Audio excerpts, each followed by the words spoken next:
hizo nada más unos trámites y los demás los dejó al tiempo. Y él gastó un dinero. Y mi amigo quiere cobrar, ¿verdad? Lo que su papá gastó. ¿Qué tendría que hacer ahí, mi amigo? Si usted me podría dar alguna referencia, ¿verdad?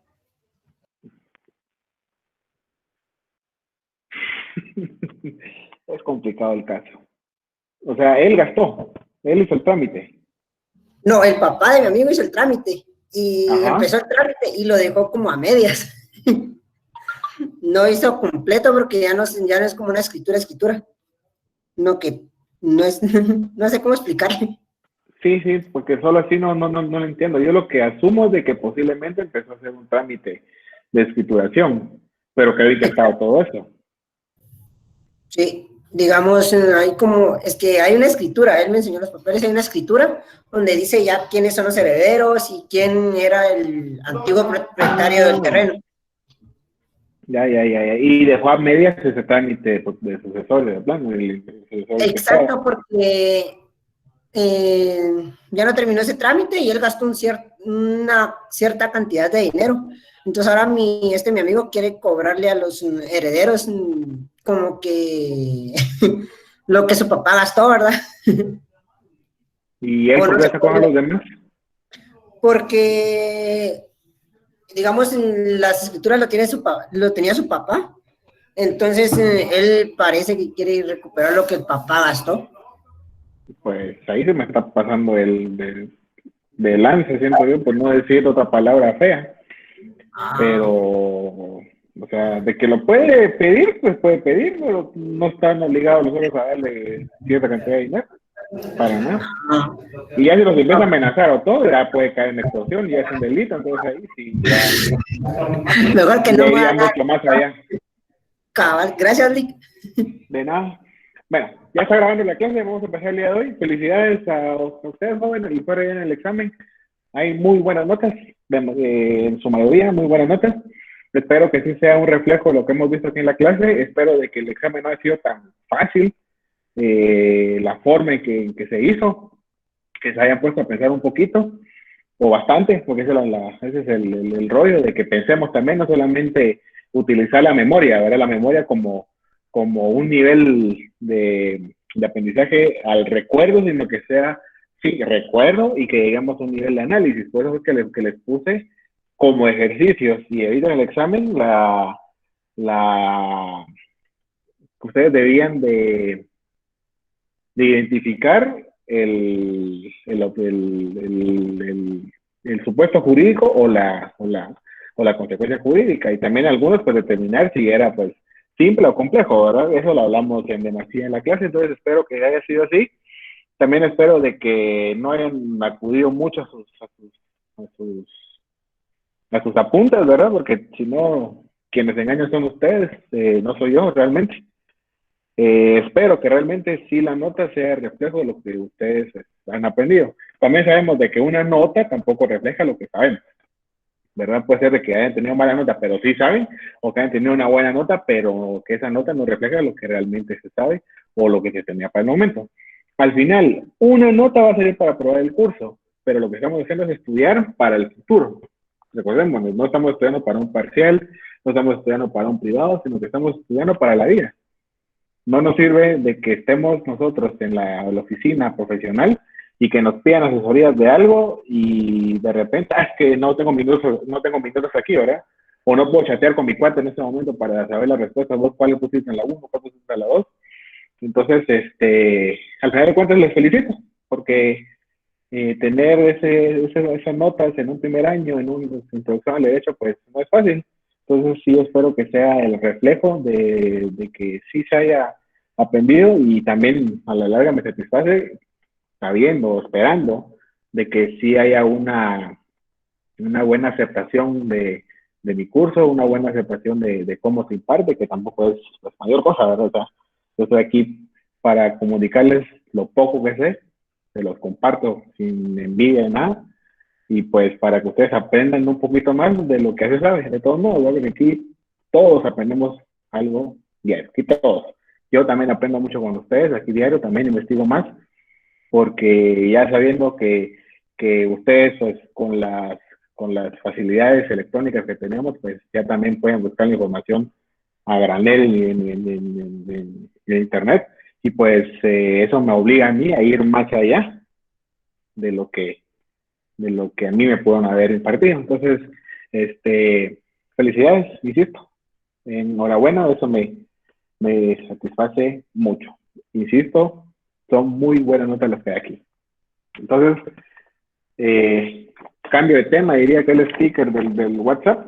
Vamos a iniciar con el contenido programático para el segundo parcial. Para el segundo parcial lo vamos a manejar de la misma manera, solo que ahora en vez de 30 puntos van a ser 40 puntos. Lo vamos a manejar en el sentido de siempre aquí las clases, ya las estoy grabando para poderla después subir, ya sea a esta plataforma o a la plataforma de Moodle, pues cuando ya sea, todavía nos están capacitando, o sea que todavía no vamos a hacer el traslado como tal a Moodle, pero cuando termine este tema, si lo logro terminar el tema de hoy, pues una vez lo voy a subir a la plataforma de Classroom para que ustedes lo puedan ver. No sé qué tal les ha parecido también los documentos que les he enviado, no sé si se entiende la forma de redacción, estoy abierto a sugerencias, se pueden cambiar, se pueden ampliar. Sí, están buenos, Lick. Muy buenos, Lick. Muy buenos, Lick. Bueno, muy bien. Muy bien, muchas gracias. Entonces vamos a seguir con ese mismo sistema, ¿verdad? Licenciado, Gracias por el segundo. Sí, dígame. Con respecto a las diapositivas que usted manda o que usted sube, tal vez si sería tan amable de no ponerle en fondo negro, si sería tan amable. No sé si se podría cambiar el tema un poquito. ¿Cómo así? En las diapositivas, cuando es que yo prefiero imprimirlas para poder leerlas y estudiarlas. Ay. Y al momento de la impresión, cuando el fondo negro, ¿usted está donde se refiere a eso? ¿O no? Ajá, sí, porque sí, el fondo negro. Ya. Muy bien, claro. No sé. Estoy anuente a ese cambio. Si de alguna manera le afecta a alguien, pues sí, se pueden cambiar, por supuesto. Incluso la de la diapositiva de hoy ya no tiene fondo negro. Ok, gracias, licenciado.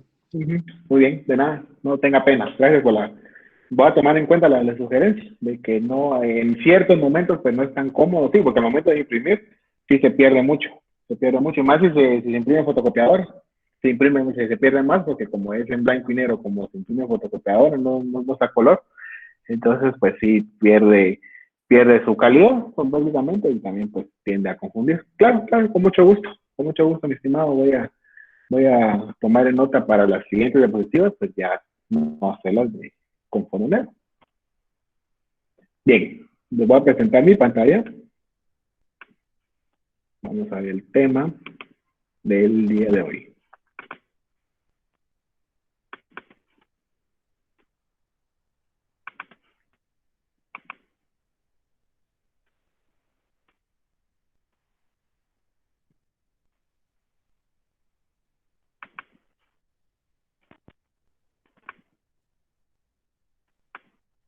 Soy alguien tocando la puerta, permítanme.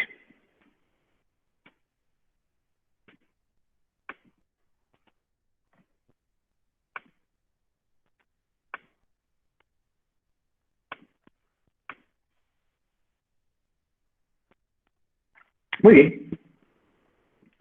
El primer tema que viene para este segundo parcial es siempre seguimos en los conceptos jurídicos fundamentales, materiales en ese sentido, y sería el derecho subjetivo.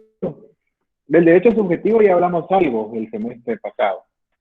Vimos de que... Ahí alguien me salió... No, bueno. Vimos algo cuando empezamos a ver si no estoy mal fue para el segundo parcial, no fue para el final, si no estoy mal es para el segundo parcial. Establecimos derecho y otras excepciones. Cuando vimos la definición de derecho, establecimos de que existía el derecho y otras formas de llamarles al derecho u otra forma de conocer el derecho. Y que establecimos de que se puede decir que el derecho es lo justo, ¿verdad?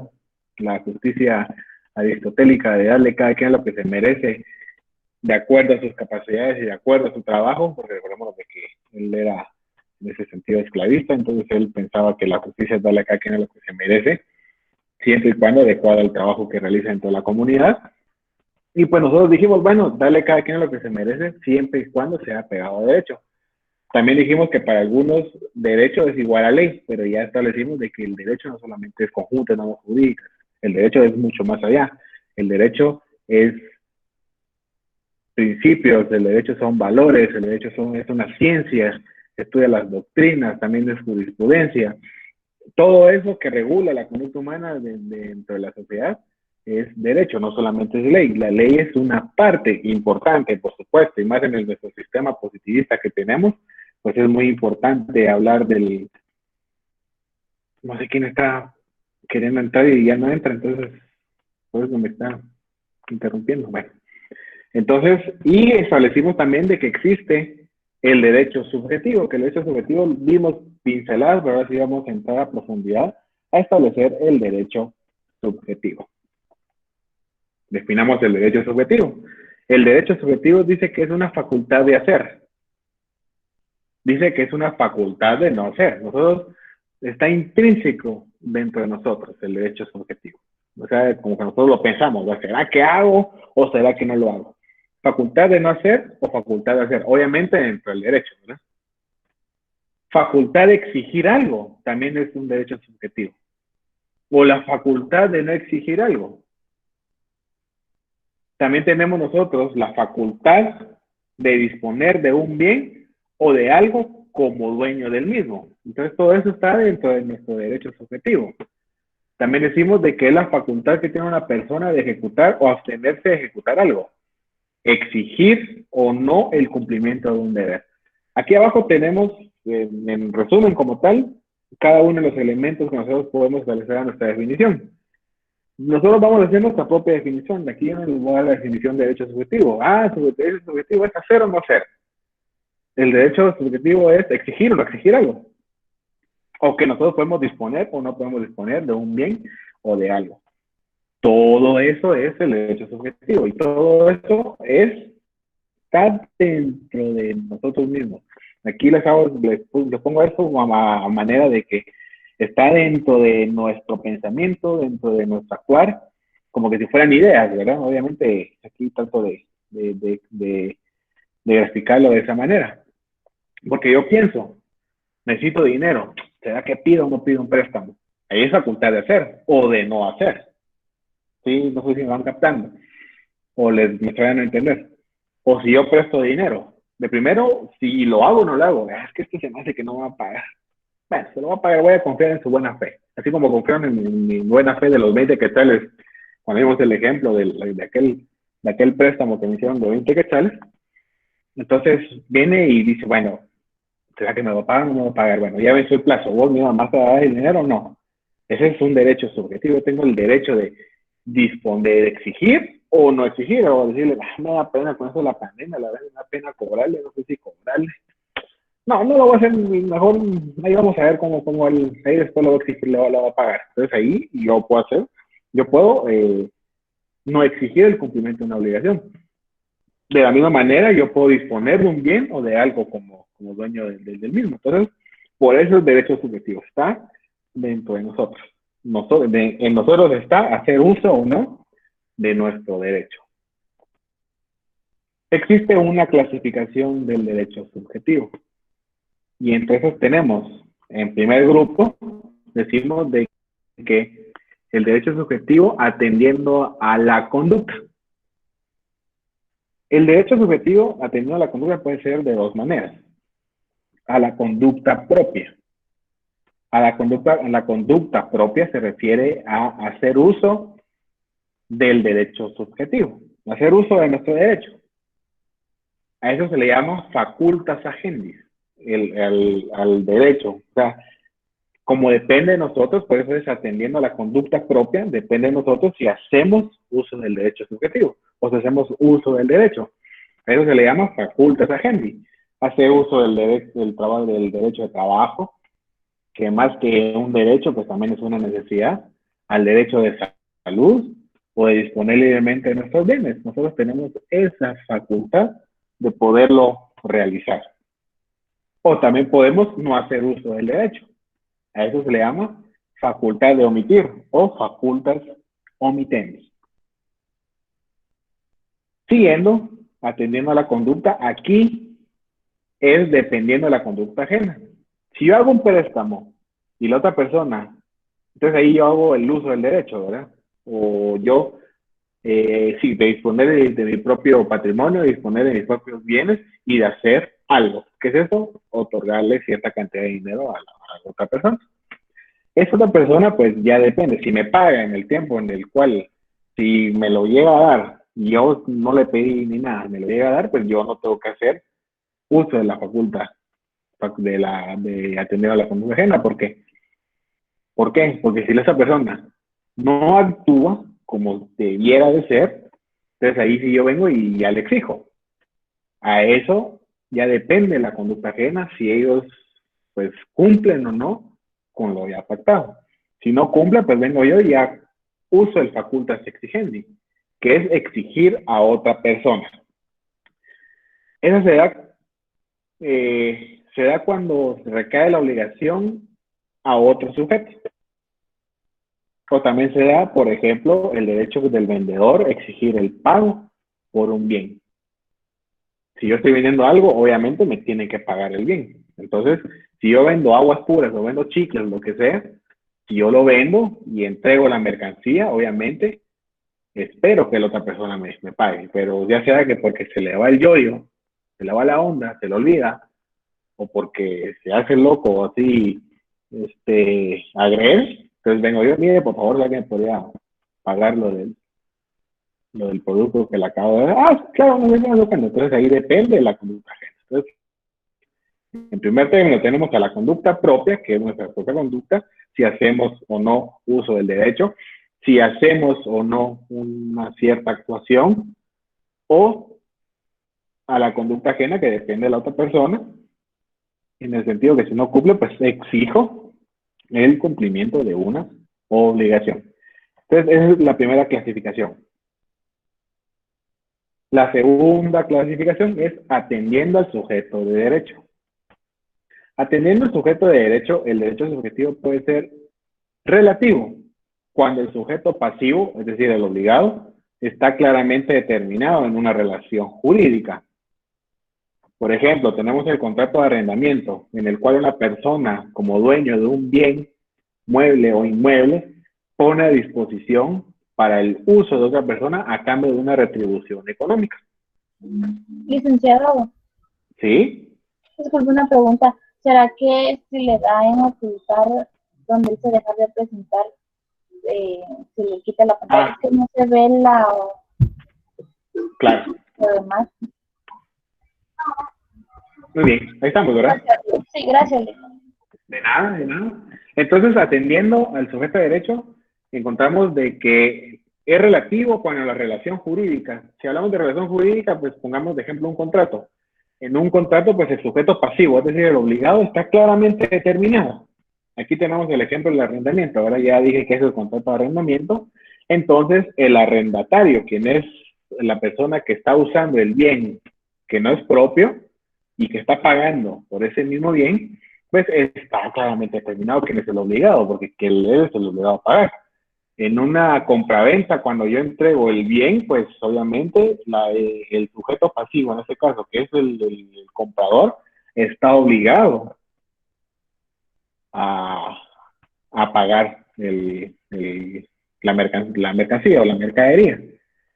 Y pongamos lo que el derecho de compraventa, pues lo que tiene es que cambia mucho la doble vía. Entonces, digamos de que si me paga por anticipado, yo tengo la obligación de entregarlo como vendedor. El sujeto pasivo en ese sentido está claramente determinado con el vendedor. En un contrato de donación, en el cual una persona dona un bien hacia otra persona, entonces ahí también se da como es en un contrato, aceptar la donación y pagar los demás subsiguientes que salgan, como los impuestos y también registrarlos. Todo eso son obligaciones en el cual el donatario, que no es la persona que recibe, está obligado a cumplir. Pues en un contrato de mutuo también, el mutuario, que es la persona que recibe el préstamo, por llamarlo así, entonces está obligado a pagar en el tiempo y modo determinado. No sé si me voy a entender con que el relativo, lo que hay que establecer es de que el sujeto pasivo está claramente determinado o identificado. En el absoluto, el sujeto pasivo no está claramente determinado. Por ejemplo, el derecho de propiedad, el propietario está claramente determinado. Sin embargo, usted, los demás, yo, por ejemplo, todos estamos obligados a respetar y a observar y a cumplir el derecho de propiedad de la persona que está determinada. Entonces, aquí no está obligado Javier Alejandro Aguilar Soto o Giovanni Sandoval o lo que sea. Aquí está, es para todos los demás, no es ni para Juan, ni para Pedro, ni para Steven, ni para María, ni para Claudia en específico, no. Esto es para toda la comunidad. Entonces, toda la comunidad, al momento de un derecho de propiedad, estamos obligados a respetar el derecho de propiedad de la otra persona. Entonces, el sujeto pasivo no está claramente determinado. Ahí es un derecho subjetivo absoluto. El otro derecho, por ejemplo, el otro ejemplo es la libre emisión del pensamiento, del cual todas las demás personas están obligados a respetar las opiniones de los demás. Obviamente, el hecho de que los demás tengan opiniones tampoco quiere decir que se van a compartir. Por supuesto, no todo se va a compartir, pero sí todo se va a respetar. Entonces, cuando el sujeto pasivo está claramente determinado, nos encontramos ante un derecho subjetivo relativo. Cuando no está claramente determinado porque le corresponde a la demás comunidad en general, entonces ahí sí nos encontramos ante un derecho subjetivo absoluto. El siguiente grupo.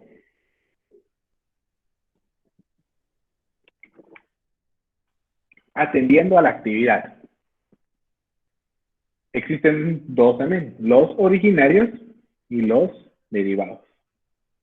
Los originarios, según Máximo Pacheco, dice que son los derechos que posee el titular con independencia de su actividad, con independencia de su actividad encaminada a adquirirlos.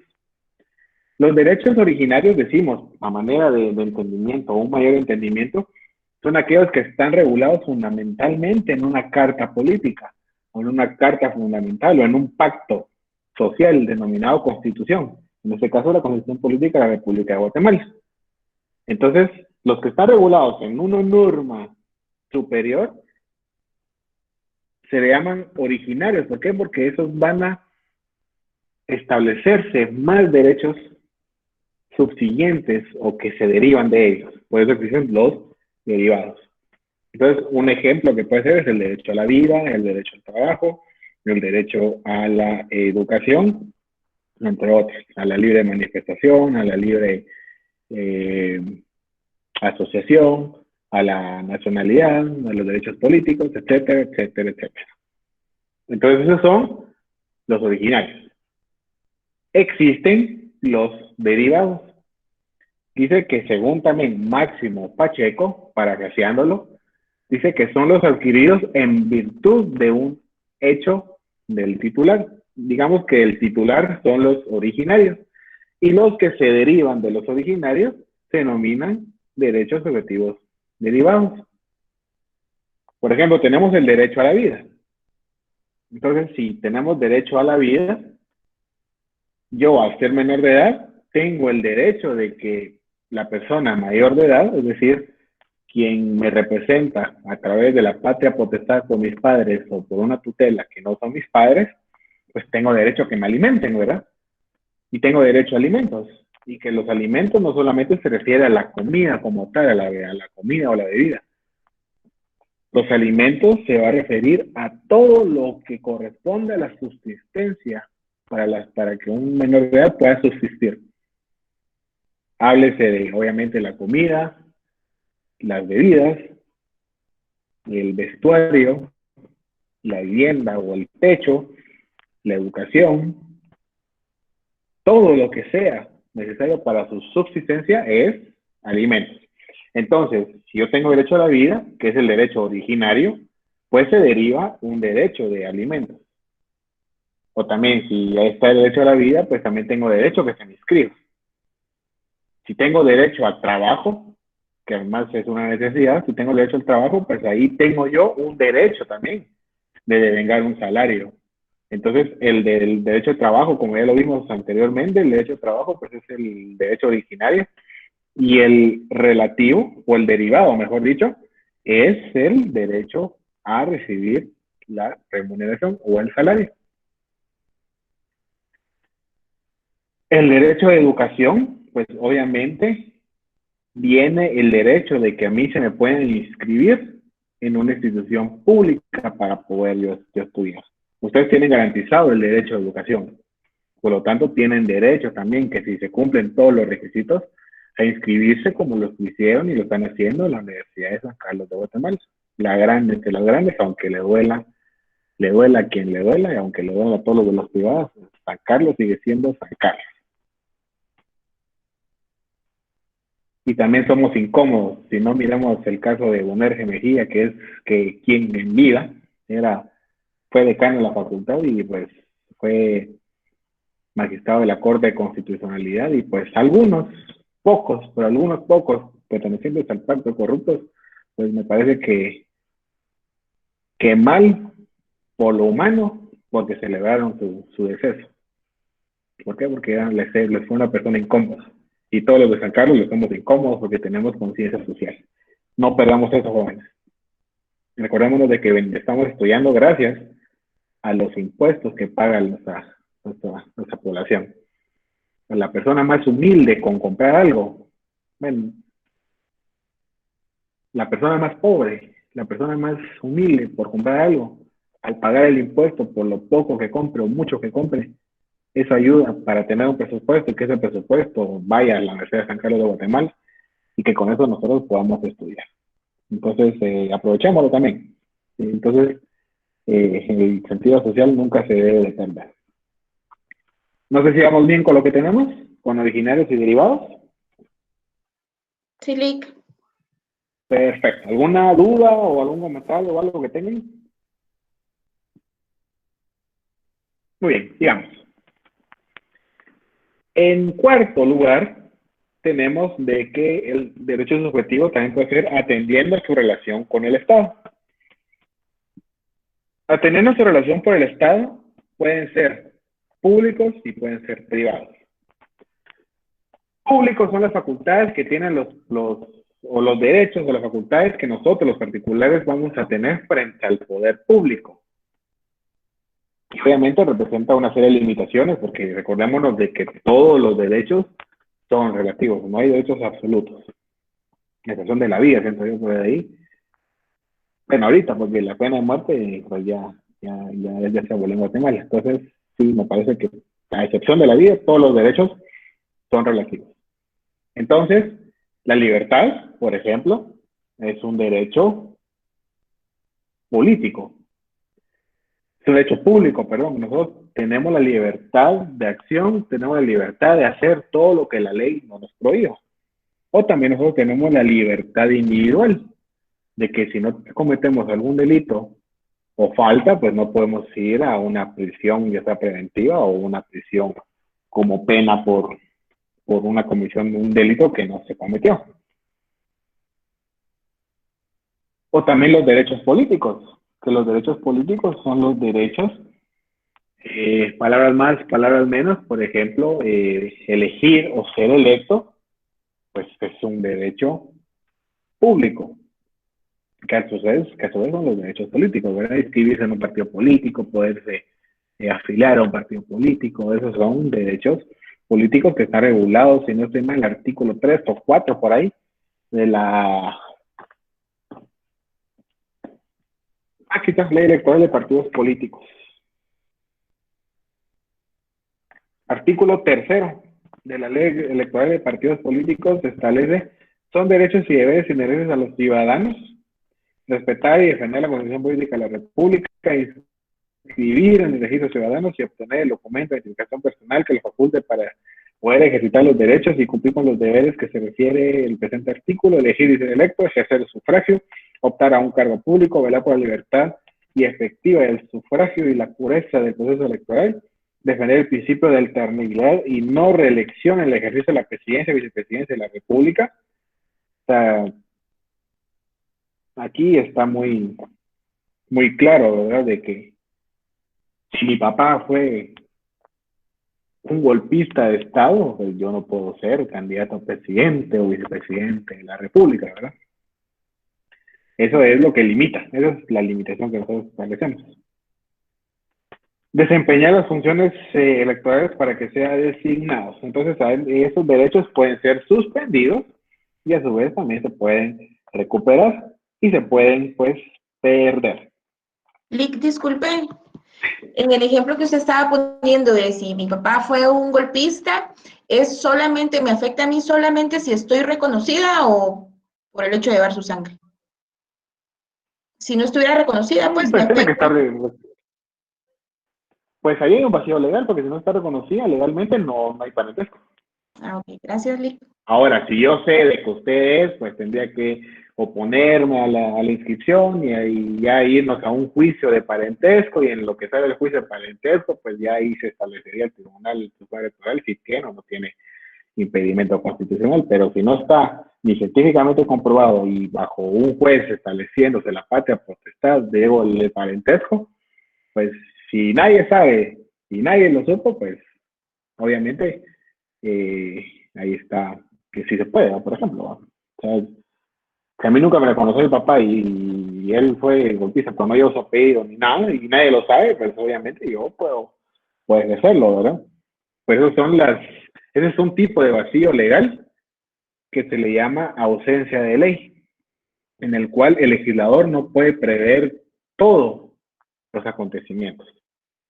A eso se le llama vacío legal. Y eso lo vamos a ver en los problemas de la técnica jurídica para el examen final. Pero es un buen ejemplo que ustedes ya se están anticipando, para que ustedes entiendan lo que es un vacío de ley. Gracias, Lick. Licenciado, nada. disculpe, con una Sí, molestia. dígame. Sí. Yo recuerdo que hace como 4 o 5 años, la hija de Ríos Mou se postuló Sí. para la presidencia sobre Sí, Ríos, ¿verdad? Pero fue en las estas anteriores. próximas elecciones no la inscribieron. ¿Por qué en las No. anteriores sí y en estas no? Si de todas Le maneras voy es a hija de un explicar golpista. claro, le voy a explicar el motivo del por qué fue. En las dos ocasiones la quisieron inscribir. Bueno, ella, su petición era que le inscribieran. Las dos veces el Tribunal Supremo Electoral, ya sea en el registro de ciudadanos, que es la primera instancia, y en la apelación, que es ante el Pleno del Tribunal Supremo Electoral, le denegaron su inscripción. ¿Por qué? Porque tiene impedimento constitucional. Entonces, así estaríamos claros.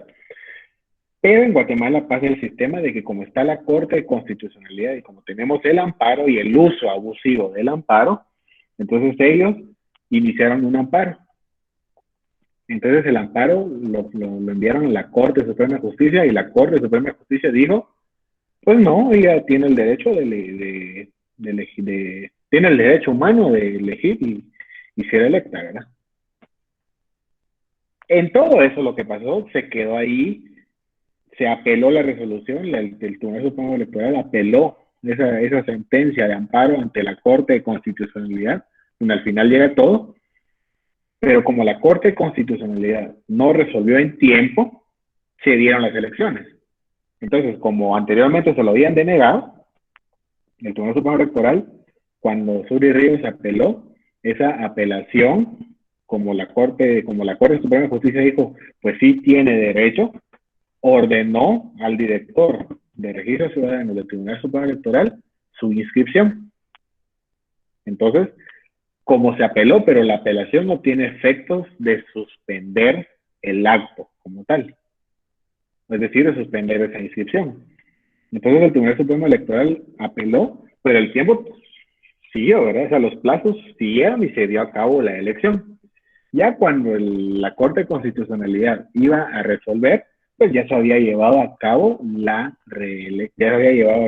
elección, en la cual pues ella perdió, no pasó ni a segunda vuelta ni nada. Entonces la Corte de Constitucionalidad no resolvió el fondo del asunto, sino que simplemente, como se quedó sin materia, porque se llevó a cabo la elección, pues ya la Corte de Constitucionalidad ya no resolvió en ese sentido. Digamos de que no hubo una sentencia definitiva como tal. ¿Por qué? Porque al momento de que se llegó de que se ordenó la decisión, pero al no resolver en tiempo la apelación, pues al quedarse sin materia, obviamente el tribunal ya tenía una orden de un órgano pues constitucional, entonces tenía que obviamente acatar las órdenes emitidas por la Corte Suprema de Justicia. ¿Qué pasó en esta ocasión? Que en esta ocasión, por eso fue que se hubo también una reforma a la ley electoral, y por eso es de que los tiempos se dieron. ¿Para qué? Para que antes de que se iniciaran también incluso las campañas, ya los candidatos tenían que haber sido inscritos. Entonces pasó lo mismo, Subirríos se inscribió, el Residuo Ciudadano le dijo que no, porque tiene impedimento constitucional, todavía no era jurisprudencia, bueno, todavía sigue sin ser jurisprudencia, solo ha habido una sentencia ya confirmada y ejecutoria,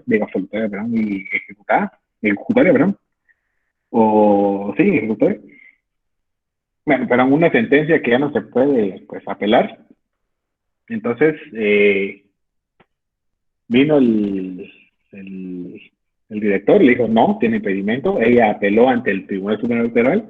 El Tribunal Supremo Electoral le dijo no, usted tiene impedimento constitucional. Presentó la acción de amparo, vino la Corte Suprema de Justicia y le dijo, bueno, sí, confirmó, ¿verdad? Vinieron con el mismo criterio la vez pasada y ordenaron al Tribunal Supremo Electoral que le inscribiera. El tribunal, obviamente, pues la tuvo que inscribir por orden de superior.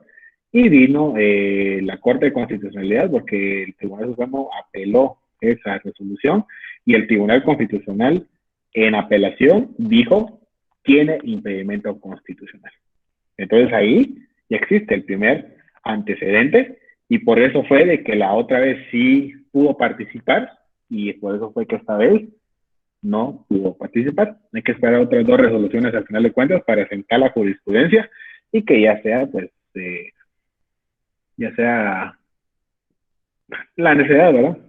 Porque constitucionalmente, pues, no se puede, no tenía que irse más allá. Y eso es lo malo de nuestro sistema, del abuso del amparo, porque entonces en este caso el Tribunal Supremo Electoral no fue supremo, porque está supeditado a lo que establece la Corte Suprema de Justicia y la Corte de Constitucionalidad. Siento que hay que hacer una reforma en ese sentido, de que lo que establezca el Tribunal Supremo Electoral pues se debe de quedar como tal, si no deja de ser supremo.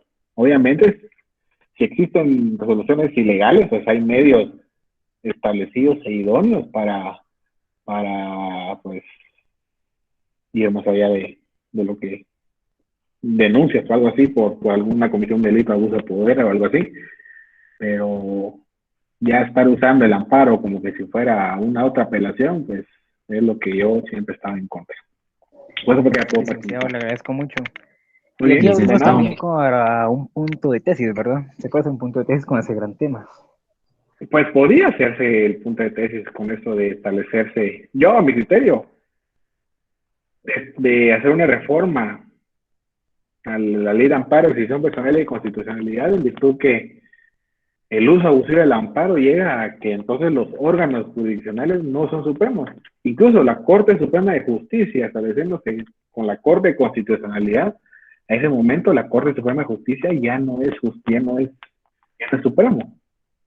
Entonces debería llamarse solo Corte de Justicia, Tribunal Electoral, y que siga la Corte de Constitucionalidad, porque al final no son supremos. Pero eso ya es otro tema ya más a fondo. Algunos dicen que sí, otros dicen que no, pero bueno, eso ya va más allá. Gracias, Lick. De nada. Entonces encontramos también los derechos privados, que son los que nos damos las personas entre sí, las personas individuales o colectivas, y también aquí, según la doctrina, ¿verdad? El Estado, cuando actúan como ente de derecho privado, aunque cuando actúa el Estado siempre va a ser pública la relación jurídica, pero bueno. Poseen derechos subjetivos que son calificados como privados. O Son derechos subjetivos privados cuando los particulares actúan entre sí. En sí, un contrato de compraventa, un contrato de mutua, un contrato de arrendamiento entre particulares, pues, son derechos subjetivos privados. Atendiendo al patrimonio, y con esto nos vamos a quedar el día de hoy, atendiendo al patrimonio encontramos que existe la clasificación de los derechos subjetivos personales o de créditos y los de derecho real. Los personales o de créditos pues, son los que se pueden efectivar o son los que se pueden hacer efectivas de determinadas personas derivadas de las obligaciones atribuidas a los sujetos. Por ejemplo, el derecho que el acreedor tiene de exigir al deudor el pago de una prestación. Este personal o de crédito es parecido al privado, es casi que lo mismo que el privado, en el cual pues el derecho del acreedor de exigir al deudor el pago de una prestación. Y los derechos reales, según Hans Kelsen, recaen directamente sobre la cosa, sin mediación de una persona. Es definido como el dominio excluyente de una persona sobre una cosa. Nosotros decimos ya, para aterrizar, en síntesis, es el derecho subjetivo que las personas tienen sobre las cosas como tales. El ejemplo, el de dominio, el de propiedad, el uso, usufructo, habitación, servidumbre, o la prenda y la hipoteca. Para que nosotros entendamos qué son los derechos reales. Los derechos reales los podemos categorizar en 3 grupos. Derechos de goce, derechos de mero goce y derechos de garantía. Los derechos de goce son los derechos de propiedad y copropiedad. Sabemos que la propiedad, pues una persona es un dueño de un bien y la copropiedad es cuando 2 o más son dueños de un bien. Existen 2 formas de adquirir la propiedad o la copropiedad. Existe un modo originario y un modo derivado. El modo originario es que existe la ocupación, la accesión, y la usucapión. La ocupación, pues, es el modo originario de adquirir la propiedad o la copropiedad, la ocupación, pues, de bienes que nunca han tenido dueños como tales. Si yo me encuentro un tesoro, por ejemplo, en mi casa, siempre y cuando no sea algo maya o algo así, ¿va? Un tesoro. Entonces, digamos, ¿qué les digo yo? Pues unas monedas de oro que pertenecían al rey, ¿va? Por ejemplo, algo así, ¿va? No digamos que pertenecían al rey, pero como yo me los encontré dentro de propiedad, yo los puedo obtener por la ocupación. También dice que todas las piedras, las conchas de los mares, de los ríos, pueden ser objetos de ocupación, es decir, de que los puedo adquirir como propiedad. La accesión, pues, es el modo de incrementar una propiedad. Por ejemplo, aquellas propiedades que viven a la orilla que están a la orilla de los ríos o cerca de los ríos, y el mismo río va segregando material arenoso o de tierra dentro de mi propiedad y los va dejando maderas de los árboles y todo eso, por accesión se pueden como que incorporar a mi propiedad. Entonces es una forma originaria de poder adquirir un cierto bien.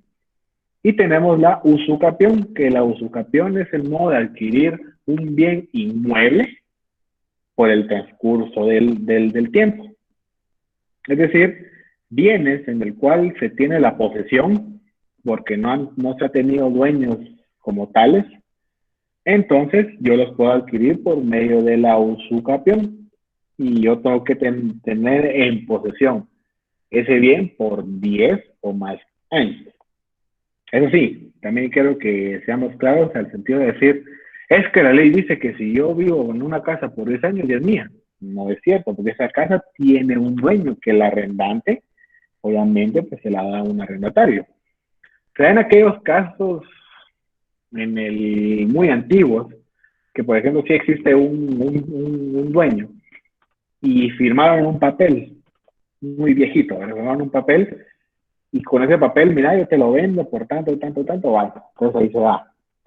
Con eso se inscribe la posesión en el registro de la propiedad y al tener la posesión a los 10 años de tener la posesión ya puedo adquirir la propiedad. Pero se dan en aquellos casos donde no hay una inscripción de compraventa y tiene que haber ciertos requisitos, ¿verdad? Que una persona haya vivido de manera constante y pública en ese bien, que no es reciente y todo eso, ¿verdad? Para evitar también que yo le pague cierta cantidad a una persona y decir, no dame los derechos de posesión, no. Tiene que cumplir ciertos requisitos. ¿Y existen los modos derivados de adquirir la propiedad? ¿Sí? La usucapión sería casi igual como la titulación supletoria, algo así. Es que la titulación supletoria es una usucapión. Ah, Legalmente en Guatemala se llama titulación supletoria. ajá. Que así es el trámite para adquirir la propiedad por medio del tiempo. El Código Civil lo denomina la titulación supletoria. Estoy totalmente de acuerdo, eso es. En la doctrina le llamamos la usucapión, pero eso es, exactamente eso es. Si usted sabe qué es la titulación supletoria, es la usucapión. Ah, ok. Gracias, Lick. De nada. Y tenemos los modos derivados de adquirir la propiedad, como una compraventa o una donación, ya sea entre vivos, o por causa de muerte, o por un testamento. Esa es la primera clasificación de los derechos reales. La segunda son los derechos reales de mero goce, es decir, solamente gozar de un bien, del cual uno pues no es propietario, o sí, no es propietario. En este caso tenemos el uso, el usufructo, la habitación y la servidumbre. En el derecho de uso, pues unas personas pueden hacer uso de un bien, mueble o inmueble. Sin embargo, los frutos o las ganancias que se obtengan de ese bien van a pertenecer al propietario del mismo. El usufructo, la persona a quien se le otorga el usufructo puede hacer uso y disfrute del bien. Miren, cuando hablamos en derecho de uso y disfrute de la cosa, no es nada morbosa, ¿oyen? Entonces puede hacer el libre uso y disfrute de la cosa, siempre, y también de si los frutos o ganancias que éste produzca. Se da el caso de que dicen, fíjese, licenciado o licenciada, que hoy quiero pasar la casa a nombre de mis hijos. Ah, de acuerdo, está bien que lo haga, pero usted reserva el derecho de usufructo. ¿Cómo así? Mire, pues, vamos a pasar la propiedad a sus hijos, ellos van a ser los propietarios como tales, pero usted va a actuar como que si todavía fuera el dueño de la casa. Usted va a disfrutar, va a usar el bien, y si usted puede tener una tienda o poner una librería, vender helados, pues los frutos que se produzcan, las ganancias que se produzcan, van a ser para usted.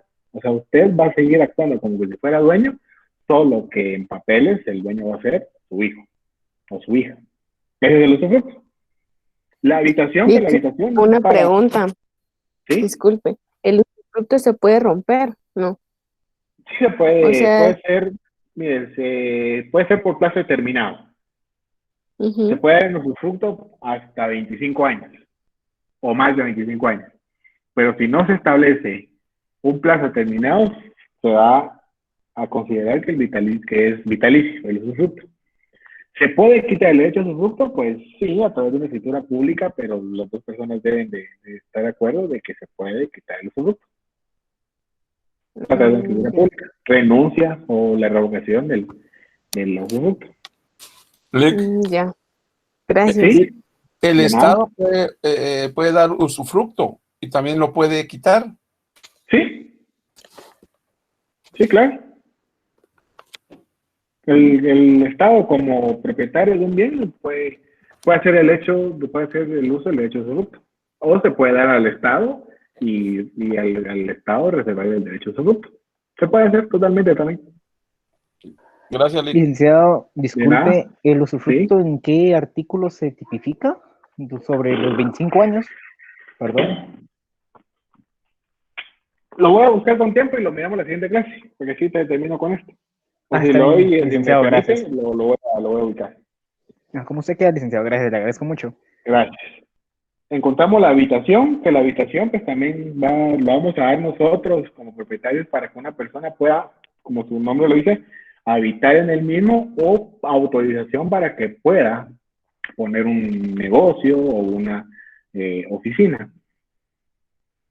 Lo que pasa con este es de que con la habilitación pues no va a haber una remuneración económica, sino que estaríamos en un contrato de arrendamiento.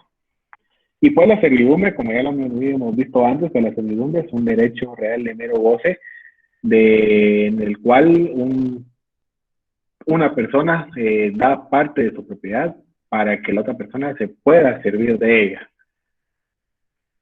Por ejemplo, hagamos estos cuadritos aquí como si fueran terrenos, ¿verdad?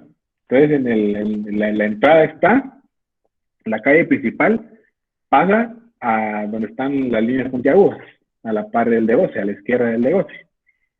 ¿Qué hace el de garantía? ¿Cómo van a entrar a su propiedad? Pues el de garantía necesita que el de mero goce y el de goce le sea parte de su propiedad, no se lo cede en propiedad, sino que para que esa persona se pueda servir. ¿Para qué? Para que esa persona pueda pues, tener un acceso, un corredor o algo para que pueda caber, para que quepa un vehículo o algo así, y ya pueda entrar a su propiedad. Igual el de prenda puede ser lo mismo con el de donde dice propiedad y copropiedad. Entonces, ese es un derecho de servidumbre. Le disculpe una pregunta. ¿Sí? El de servidumbre, son 2,5 metros lo que pueden brindar, ¿verdad? ¿Son los de qué? ¿O es menos? ¿Son 2,5 metros lo que pueden brindar de espacio para Sí, que las personas pasen? ¿O es un poquito correcto. más? Correcto. No, eso es, porque cae bien un vehículo. Gracias. De nada. Y los de garantía, que los derechos reales de garantía, pues es para, obviamente, garantizar el cumplimiento de una obligación. Entonces nos encontramos la prenda a través de un bien inmueble y la hipoteca para un bien inmueble. No sé si tienen alguna otra duda. Yo sí, licenciado. Sí. Si una propiedad está como usufructo, ¿el acreedor puede tomar la propiedad o no? ¿Qué acreedor? Por ejemplo, sí, por ejemplo, usted estaba hablando de atendiendo al patrimonio, donde dice personales o de créditos. Ahí si una propiedad está en usufructo, se puede tomar. Ahí estamos ante un derecho atendiendo a la... Encontraríamos a un derecho a tener al patrimonio sería un derecho real. Si existe usufructo, es real.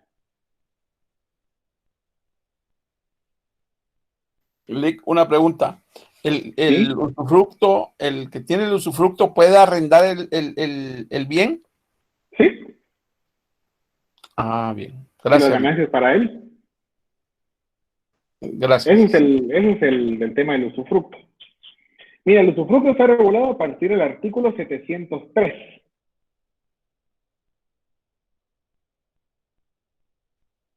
Y son 30 años. Artículo 706.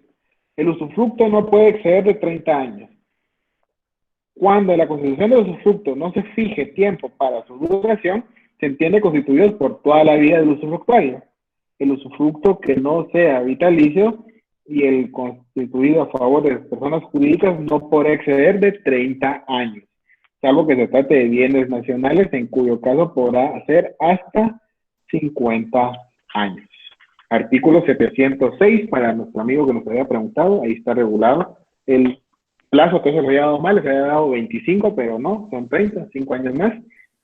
Como se podrán dar cuenta, pues no es que todo se sepa, pues se tiene la idea de algo y al final está la ley en el cual nosotros podemos confirmar cierta parte del conocimiento. O sea, al final de cuentas, pues eso tampoco es tan relevante de que yo sepa ese plazo, pero sí existe, pues, para... Eso es lo bueno de ya ejercer. Gracias, licenciado, le agradezco mucho. Para poder verificar y poder confirmar y ya no darles el dato. Entonces lo vamos a dejar ya ahí por el día de hoy. Ya son las 7 menos 2 minutos. Pasen feliz noche. Ha sido un gusto estar con ustedes y pues reitero las felicitaciones por sus parciales y nos vemos el próximo lunes. Lick, una La pregunta. próxima nos vemos. ¿Cuándo va a subir las notas? Sí, Ok, el lunes gracias. Ok, o el sábado. O sea, del fin de semana para el lunes. ok, gracias, Nada, Lick. feliz Buenas noche. noches. Gracias, Lick. Buenas noches, se cuidan. Feliz noche. Feliz noche.